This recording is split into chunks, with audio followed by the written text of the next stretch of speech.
If your WhatsApp was banned and you already submitted a request, but your request was also rejected and you can no longer use WhatsApp, this final appeal can help you regain your account. Head over to whatsapp.com. Here click on hamburger icon on the left top.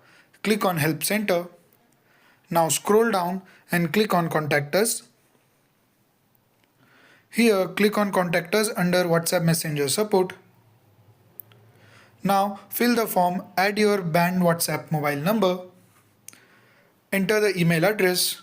Again re-enter the same email address in Confirm Email Address. Now select the device on which you use your WhatsApp like Android or iPhone.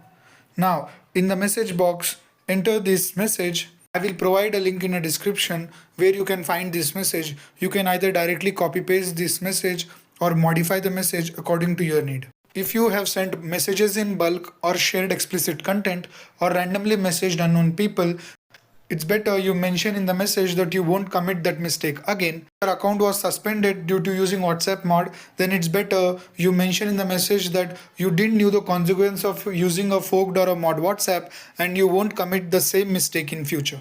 Once done, you can click on Next Step. Now click on Send Question. Once done, your request will be sent and within 24 hours you may get a reply. For the second step, you can head over to Play Store. Here search for WhatsApp. Now under App Support, you will find email. Tap on it. Click on Gmail. Now under subject line, enter WhatsApp banned along with your mobile number.